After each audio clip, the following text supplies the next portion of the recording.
All right. Dumbasses aren't going to realize that this is not a modified Brayton cycle or Atkins cycle. So I'm going to have to describe this to you because they're stupid. And they only apparently listened to it for a short period of time before they stopped watching the video. So, there's thrust being produced within the tube of the piston's arm that is mixing in a pre-chamber and then getting thrust out in a nozzle capacity for the piston head and piston skirts for the top and bottom. And if you happen to listen for any length of time because you're stupid and you didn't, then you would have realized that.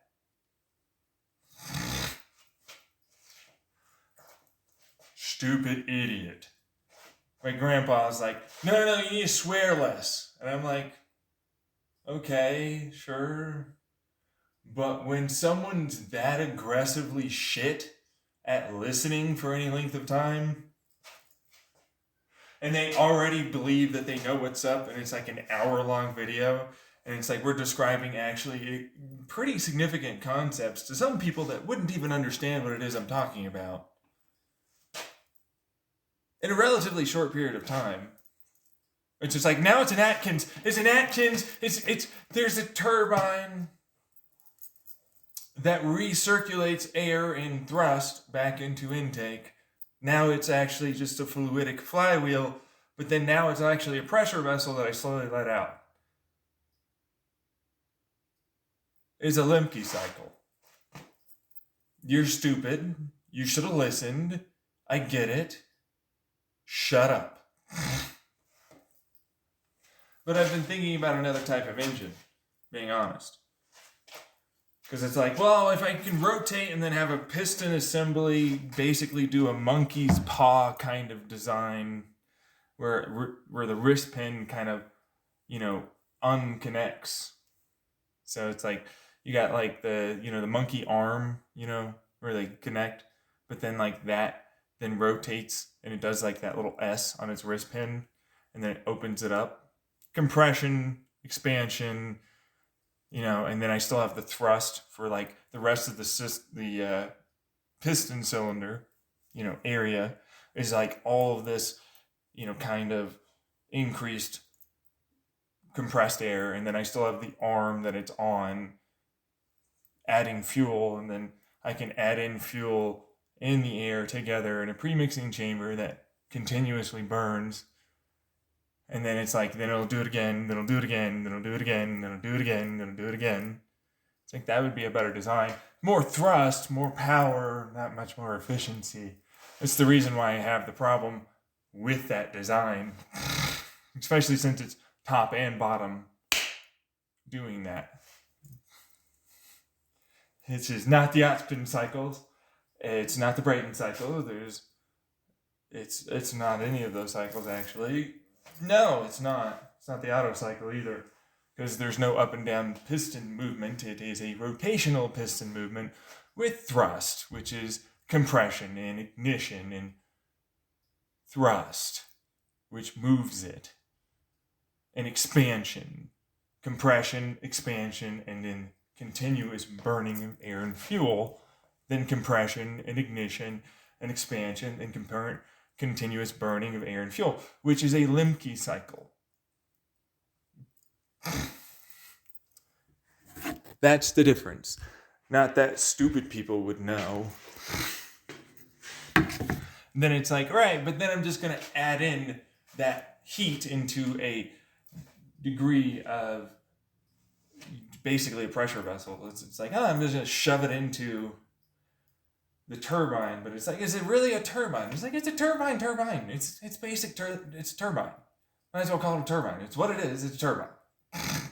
It's a counter-rotating, air-pumping turbine that burns extra air, or extra fuel that wasn't burnt in the combustion process and so on. And so then it goes in, it burns that, and then it reroutes it to the intake, but then also slowly but surely adds a pressure that I can slowly cap off and then release as it still rotates which is now a flywheel, a fluidic flywheel, and then I'm using hydraulic fluid to basically pressurize, meaning mechanically pressurize the fuel, spray it in using the heat of the compression to gain advantages because there's no air mixing with the fuel. They are separated in two different separate tubes, which is more powerful for what it is. And then it's like that entire amount of cylinder then is also going to add its fuel and air together in the premixed chamber. Combustion from the compression ignition creates, which I can still add a spark to that because there's nothing saying I can't, goes and still allows for that to start the process. If you don't know, if you're not aware out there, because you're not a NASA scientist or anything, they do throw sparks into the nozzle of rocket engines. If you're not well versed in that, they do that. So, shush up. You're not that smart. You didn't listen long enough. You need to pay attention. I get it. You might not understand things. It's okay. Let me guide you to the point why it's not what you thought it was, and you're stupid and wrong. Much like any teacher and professor will do. But they're not going to tell you you're stupid and wrong. They'll be nice about it. Real nice about it. And I'm not. Because I'm not a professor. Or a teacher. You know what I am? I'm a braggart fucking cocky son of a bitch. That's what I am. And I'm going to tell you straight to your face why you suck and you're stupid and you should shit down and you should fucking shut up and listen. That's what I want to do. Shut up. I'm trying to teach you something. That's what I'm trying to do. And so it's like, this gives me more power, but at this point, it's really just a short, tiny little engine. It's like a little tiny, intake that's basically like a version. If you're unaware, there's a reason why I'm laughing my butt off right now. Because it's essentially a compressor turbine combo, which is a jet engine if you don't know. Because it's just like in the center. And I'm like, hey, but I don't have my intake, and then combustion in the center and outsides. And so I'm not getting as much thrust. But it's like actually less moving parts. You should really do that. You should just have the wrist pin thing. And that can move back and forth a lot faster. That could be a lot better for you. That'd be better, right? I mean, it's like, a lot less efficiency, much more power. I don't like it. That's my issue with the design right now. Because I was like, oh, this is a garbage design. There's so many moving parts. There's so much shit. Sure, it's good and everything. But and it's the most powerful engine that's probably a piston engine design possible, truthfully. I like it. It's what it is. It's the most efficient, powerful piston engine that can be designed. Bar none, period. But at the same time, it's like, as much as that's the case, and it is, regardless of what you might say, it's not very strong. You know what I mean? It's like, this is the limits. This is the limits of a piston engine design. Like, I am losing efficiency because it goes up and down. I'm not continuously gaining efficiency because of a counter-rotating compression ignition source and thrust gain. And compression ignition beginning, you know what I mean? It's a turbine. It's like any other jet engine turbine, which operates off of a Brayton cycle using, but it's like, it's not. Because it's like using thrust immediately. And then it's wrapping that back into itself. And then it's turning into a pressure vessel. which allows for it to slowly but surely, from the electricity heat conversion process, heat to electricity conversion process, that is, not the other way, the heat to electricity conversion, which is thermophotovoltaic and thermoelectric generating materials. If you'd listened to the entirety of the other video, you would have known that. You know, imagine that this is your like father. Oh my god!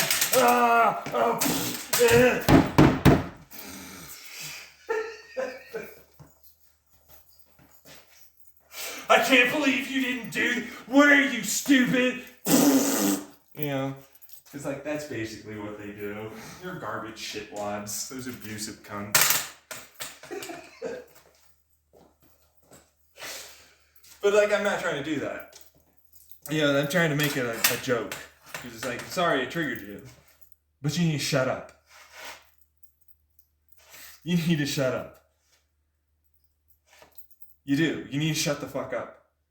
You need to listen. You get it? As scary as that's going to be. Shh. I need to make the engine better. My engine's crap right now.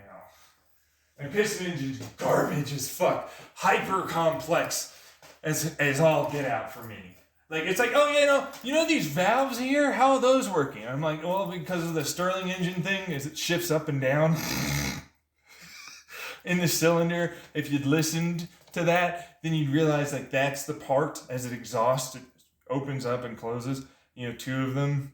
And so, like, that's the valve, which, as it moves, also creates electricity. It's a reason why it's enormously efficient for what it is and powerful for what it is. But, whatever, who gives a fuck? It's like, well, I don't care anymore. I don't care. I want more efficiency, more power. But, like, see, this is the problem I always end up having. Power means burning of fuel. Power is conversion efficiencies.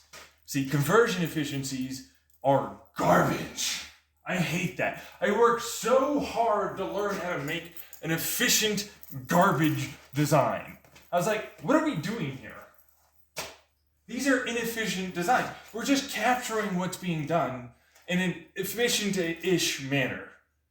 Which, it's like, what? Efficient is? It's like, yeah, because you're not turning it into something else that amplifies what it's doing. You're not doing anything like that. You know what I mean? Let's put it this way. I take, for instance, some sunlight. I shine it through the right filter and all this other stuff, and it produces a very polarized, very specific wavelength.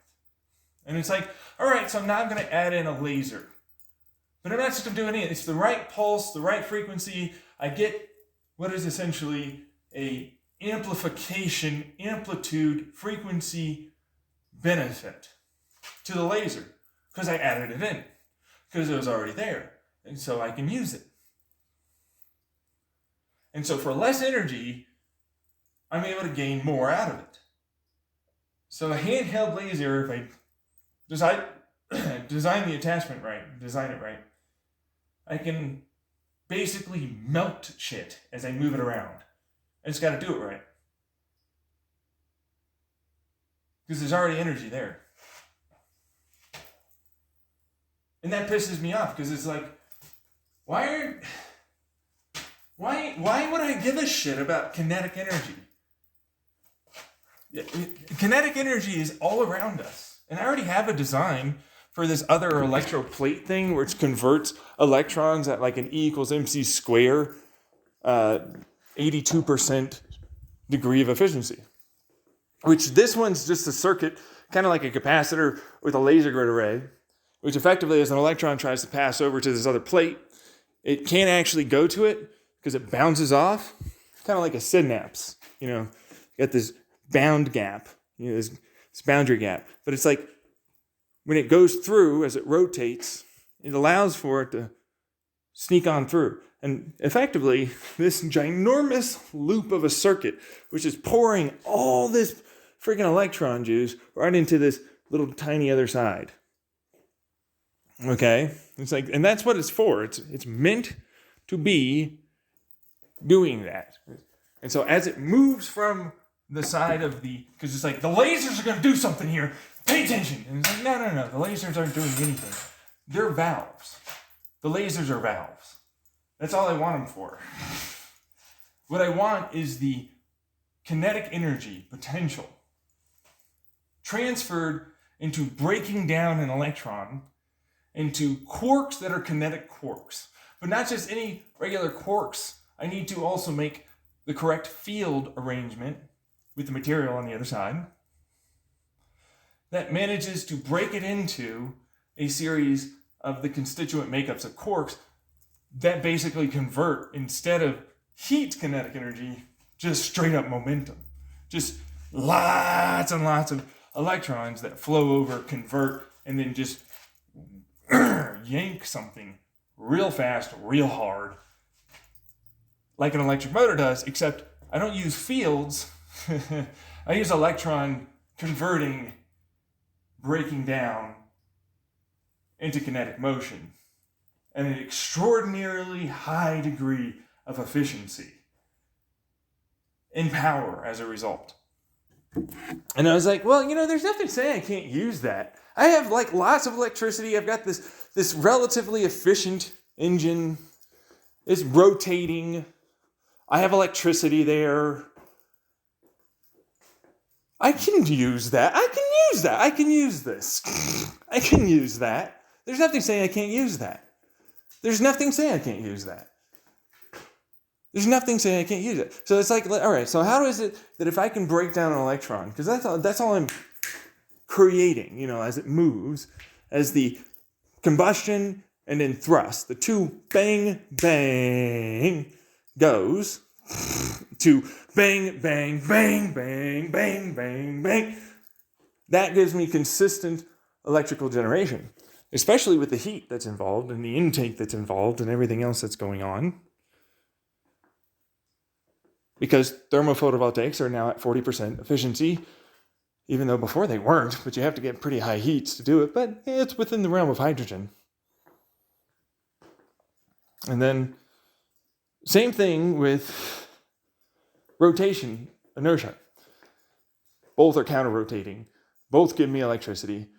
Because if you don't know, rotate something with magnets and copper coils, you have generator. You stupid person that doesn't know that's a generator. That's a generator. It's like, and then I've got this Stirling engine kind of area. It's this whole thing. So that's a lot of electricity. I'm generating a lot. I don't need much. In fact, I need practically nothing at all. Because I can amplify conversion breakdowns. If you're unaware, because most of you aren't going to know about quantum physics here, most of you are not aware of quantum physics as we understand them currently. We're aware of ways to be able to break down electrons into quarks. They're just not tremendously easy. And so the reason why this idea that I have works so well for me is because of that valve laser grid array, and then the way I potentiate the circuit as I push more electrons into this circuit that already wants to jump. As they effectively try and jump over, they tunnel, and then they tunnel into areas where they are technically already existing together with another electron. Two electrons don't want to fuse usually. They're like, nah, and first off, there's not really enough energy to do it. And then it's like, right, but that means you can't go there, electron. That is only for electrons. Hey, get away from here. No, not electrons allowed. And then it's like, yeah, I'll go back over there. Too many electrons. You can't be over here. Also, I've got this laser, and there's a bunch of fields as a result of this stupid thing going on. And it's like, but where do I go? I don't know, man. Fucking deal with it. Fine. So I exploded, whatever. I'm allowed to go over there now, right? Yeah, I guess. Some of you. Not every one of you, though. Hey, go back over there where those electron buddies of yours are hanging out. Huh? Shut up. I don't... Fine. I guess I will... Oh, hey. What are we doing now?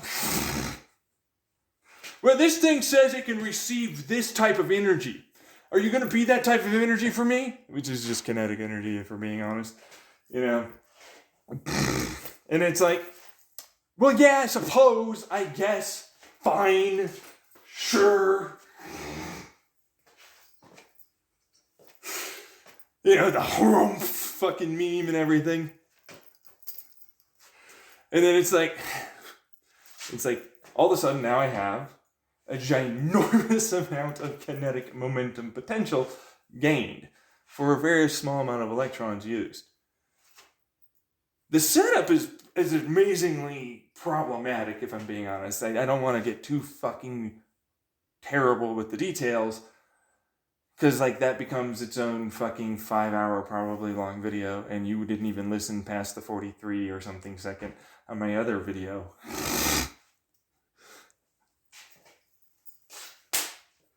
So, what I'll say is, it happens to have to create a version of a electron, quotation marks, as it joins in from that kinetic potential. And so what it'll do is combine at the last second. So, and it's not a fusion per se. In fact, it's not really anything but quarks really hitting something and there being enough of a boundary layer of quantum wave fluctuation bullshit, which essentially means it turns them back into electrons as it forces a field. It's a what do they call that? Some charge field, electron field, or electric field, something like that, which effectively means it's like, back to electron juice we go, and then it goes, completes the cycle back to the beginning circuit, which is getting added to those little tiny electrons, and then it bumps up a large degree of electrons to get fired off, and so every time it adds to it and amplifies. But it's like, no, it doesn't amplify. We're converting electrons to kinetic motion. Very, very efficiently, by the way. Extraordinarily, profoundly well. But I want to amplify. And so how do I amplify? See, I want to let people understand that it's like, this is quantum physics, like 303. Like, we're in the 303 range. There's no quantum engineering classes that you can take right now. This is the design of designs. There isn't another design like my design. There aren't other people coming up with shit for how to use this appropriately. There just aren't. So, I don't really understand quite right now how to amplify it. You see, how I want to amplify it is use the kinetic motion of something moving. Because that field, electromagnetic field, change differential, and heat field differential, because heats are still quarks. They're still light. They're still photons that are a particular type. And so if I can add that in with the correct, lensing and gridding and adding this in the right area, I can convert electrons to kinetic motion back at the source to where it is the engine is moving and rotating. And for a very small amount of electricity, and for a very small amount of heat from the combustion, and for a very small amount of basic sunlight and movement, you can potentiate this effect. Because as you move with a car, that itself is going and moving through fields. Fields of which are everywhere. If you're unaware, quantum fields are everywhere. Everywhere. They're not just only in this area. No, everywhere. They're everywhere. I don't think you realize how everywhere they are.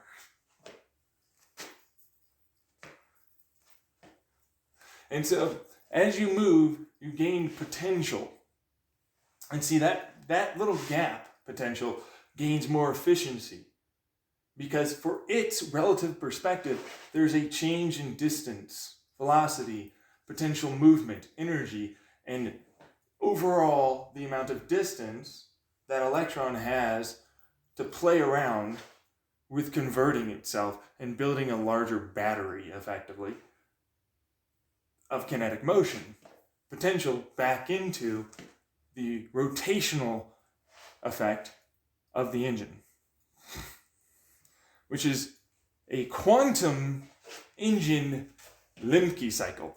Bingo, bongo, done. Bye.